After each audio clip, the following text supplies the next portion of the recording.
So a bit of a personal introduction. My name is Mikaela, and I'm currently in my final year of my Bachelor's of Science in Combined Biology and Psychology with a minor in Statistics. And I'm also working pretty closely with the Social Justice Study Department in UVic. All of those interdisciplinary areas of study have kind of led me to become really interested in global mental health. And so I'm very thankful to have had the opportunity to study a little bit of it over here. So how I got to PRIA was I've had the privilege throughout my university career to engage in research, and I've been really thankful for that. But specifically, I worked in a neuroscience lab. And while looking at brain imaging was really interesting, and brain waves and things like that in terms of looking at decision making, when I learned more about allyship and solidarity within social justice, I wanted to better understand, okay, how do we bring the human behind these brainwaves? How do we see and listen to the stories that are behind all of these different things? So I read this quote, and this is something that I continually think of as I begin to wonder, how do I integrate research and allyship and solidarity and all of these things together? So this kind of led me to PRIA, and this looks vastly different looking at my experience in the lab, putting a cap on someone's head, and then actually engaging with the community and listening to their lived experiences. What attracted me to PRIA was the values that they have to work with and not for people, so walking alongside them in their journeys. Over the past 5 months, or 5.5 months, I've had the opportunity to live in Delhi and Gobinder and work alongside the Gobinder field team and work with SEMA and all of the field animators. And I had the opportunity to learn a lot about social justice committees and their involvement with the maternal health aspect on the ASAP project. But in doing that, I also had a lot of discussions with ASHA workers and mothers, and in particular, one mother who spoke to me about the loss of her child and the experiences that came with that sort of led me to question what kind of support systems are accessible to mothers throughout these periods. Further, specifically looking at this period of motherhood, where can they access these spaces to safely discuss such issues and the experiences that they're having? So typically when we're looking at the picture of motherhood, and I apologize for the stock photos that are about to come up, we tend to see these moments of joy and connection and these really effortless moments of just being together and happiness. But the reality is that motherhood is so much more than this. It encompasses so many different aspects that that many people never really talk about. And so even when they speak about physical manifestations or problems, talking about levels of hemoglobin or blood pressure, we neglect the fact that motherhood actually comes with a lot of trials, potentially difficulty attaching to the baby, or questions of identity which are changing from becoming just a woman to a mother, not just a woman, but a mother as well. And on top of that, you have babies crying and you're not really sure why. So the reality is that missing from this narrative is the fact that motherhood is hard. And this is from an NPR opinion article where a mom was looking at, after her first childbirth, she looked it up, motherhood is, and the first thing that came up is motherhood is hard. And 6 years later, she looked it up again with her children, and the same thing popped up. So this is something that's really missing from this narrative that we keep talking about motherhood and the joyous expectation that it is. Of course, that's in many experiences, but we can't neglect the mental health aspect of that and the different psychological changes that come with this period. So, recent studies have shown that mental health and the things that come with all these identity changes, responsibility changes, is actually embedded within the umbrella of maternal health and health in general, which is something that's really becoming prevalent. The two are not mutually exclusive, and they're incredibly intersectional and intertwined. And also there are socioeconomic factors that really can play into this as well, which is something that's pretty relevant to PRIA's work as well. So specifically, I chose to look at the postpartum period because the postpartum period is a time where mothers are experiencing the most types of changes. Again, identity questions, responsibilities, having a child now in your arms, all these different things.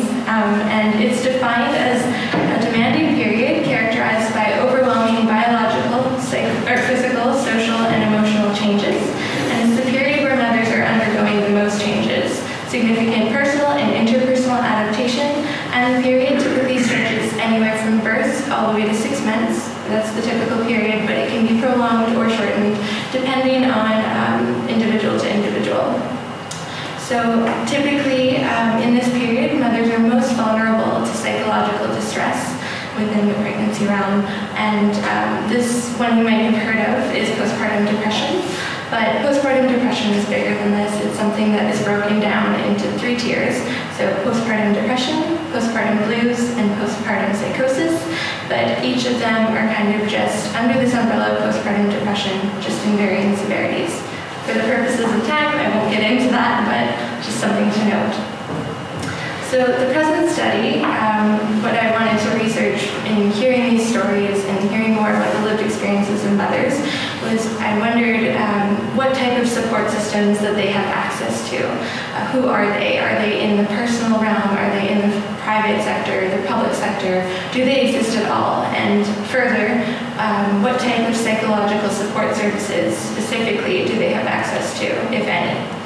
I also wanted to understand the barriers which they face, again, the lived experiences, and gauge the understanding or awareness levels of psychological health within not only the community and within mothers, but also amongst care providers and frontline workers. So the main goal, though, I will say, is to just open up the space for a safe discussion around potentially mental health or just support systems in general. So how I did this was we interviewed mothers within the postpartum period in Govinder block, and we did informal questionnaires and one-to-one interviews. As well, we conducted some focus group discussions in an informal setting with ASHA workers. And all of this was facilitated by SEMA and the field animators, so I'm very, very thankful for their time and all the effort they took in translating for me. So jumping right into the realities faced, the key findings. So this was one of the first experiences we had on a discussion talking about depression or emotional experiences. And how mothers spoke about this kind of varied widely. So some wouldn't speak about it at all, saying that they never had or they never would, and others were very vocal about it, though this was more rare. The first thing that I heard about emotional expression was when asking a mother who she shared her good or bad experiences, and this could have been physical or psychological. Her response was, "I don't feel good or bad experiences. I don't know." So that was one end of the spectrum, but on the other end, we had someone who was extremely vocal about her experience with depression. So she talked about her family problems within the pregnancy and that she had already had 3 girls and 1 boy recently. That said, she talked about the period of her pregnancy and explained that during this time she experienced really hard times, tension, and worry. The family and the woman were both worried because she had already had 3 girls and no boy yet. Because of this, she received no support, and this only changed after the birth of her boy. The family was aggressive towards her, and after her first 3 children, she felt that she had depression. When asked what depression looked like to her or felt like to her, she explained it as tension, isolation, sadness, worry, no support, hostility, and grief. So obviously, I must acknowledge that I'm not a clinical psychologist. I'm merely an undergrad, foreign undergrad, who is in this field and very interested in it. But looking at the DSM-5 definition of depression, these tend to fit with a lot of the experiences of clinical depression, but I'm not in any place to diagnose it. But this is really important to note because in feeling this in the prenatal period, it can actually put mothers more at risk within the postpartum period to these psychological distresses or disorders. But I will also note that when this woman was sharing her story, the ASHAs and the frontline workers were telling me not to listen and not to write it down, and they kept telling me that it just doesn't happen here. So that is something to note. So further, in these interviews, one of the questions that began to formulate some answers, I guess, was the question of what prevents mothers from accessing safe spaces for psychological or any support or spaces for expression. And these are some of the main things that kept coming up, and the biggest of which was stigma. shame, and shame associated not only with having these emotional experiences, whether bad, again, missing from the narrative that was preached, but also shame in not having a boy, or shame in letting their family down with those types of responsibilities, that they couldn't have a boy.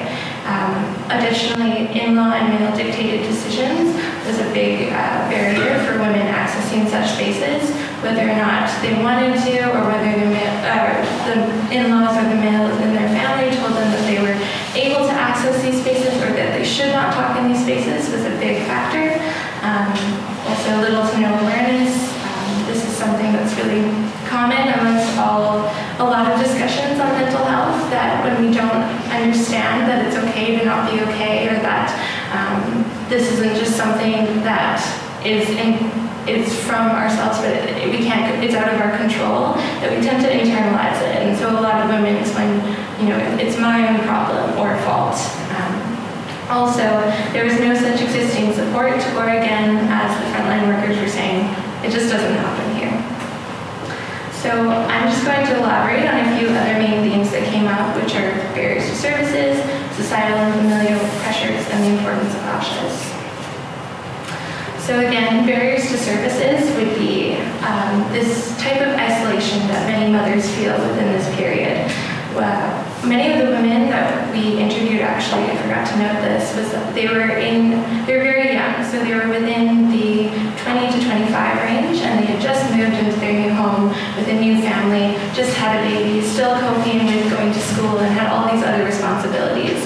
So after having this baby, when they were having these experiences, they experienced a lot of isolation, whether mental or physical, literally shutting the doors and locking everyone out of their room because they didn't know who to turn to. 67% of the mothers identified family support as their main support systems. That said, only 44% of such population would not share with males, and 71% of them would only share their physical problems, and typically only of the child's health and not their own. Something that could also fit into isolation is geographical location for access to services, and again, the stigma surrounding mental health. But it's a battle of the desired sexes, boy child versus girl child. Again, this was something that kept coming up within these conversations, the social pressures that exist, and 33% expressed renewed support only after, and they quoted, because I had a boy. 46% without prompt expressed these social pressures for a boy, and 25% said the words specifically, because I have no boy. And it should be noted that 29% of the population, or sample population, had no boys, so almost all of them expressed this because I have no boy feeling. Another case study was a woman in Butera who had she was 35 years old, and she had 7 children, her first one at 17 years old, all of which were girls, and she identified her main support systems as her husband, her neighbors, and her sister-in-law. That said, each of them had expressed very explicitly their concerns on why she hadn't had a boy, and kept encouraging her to have children. The woman was worried about the financial stresses of not having a boy, but that said, she also expressed how she didn't want more children. She was worried for her own health, but she felt that she needed to, so she would have another child soon. And the fact is that this story is not an anomaly. So the last theme that we found in our findings was that ASHAs are the link between the community and others and everything in between. They're the link between services and family members and other women. And so 83% of all the women sampled identified frontline workers as their main support system, sharing bad experiences, good experiences, primarily physical, but also some expressed their intent to share emotional experiences as well. And 85% of that, 83%, identified ASHAs as their main support system. So this was really important and something I've been thinking about a lot. 54% of the total population also identified A&Ms as a support system. That said, there was, in having a discussion with ASHAs and A&Ms about what experiences happened within their community, they reported different findings. So I would ask, have you ever seen women coming, or trouble attaching to their baby or anything like that. And the Ashas would say, yes, yes, I've seen it quite often. And the ANMs ask the same question in the same Gram Panchayat would say, no, that doesn't happen here. It's just not a thing. So that was really interesting. And one thing to note is that while the Ashas are so important in talking to them about whether they received any training or any discussion on the psychological symptoms that can come with pregnancy or the risk that mothers face, they've never received training on mental health, or only 2 of the 54 that I spoke to had. Additionally, Ashas, they're very, very vital in the community and the link between all the services. And this has been shown in many studies, which have shown that if you can actually train Ashas through technology to become well-versed in mental health and become almost like a counselor role for their communities, and it's something that places like Canada and the United States are trying to implement the same type of training programs, that Ashas are they are overburdened, and their pay and all their different factors that are coming into our lives are so strong. So how do we also support Ashas is the question that I've been asking throughout all of this. So acknowledging some limitations of the study, obviously positionality, as Clara was mentioning before, is a really, really big thing in terms of being an international volunteer, an undergraduate student who doesn't speak Hindi and who is not an expert in mental health, and coming in with quite a probing topic, and which is why I didn't want to ask directly anything directly on postpartum depression, but rather the spaces surrounding support systems. But even then, just considering all the ethics of being a researcher here and navigating privilege and noticing how certain spaces are accessible to me simply because, or not accessible to me because of who I am. Also, stigma was a really big topic, obviously.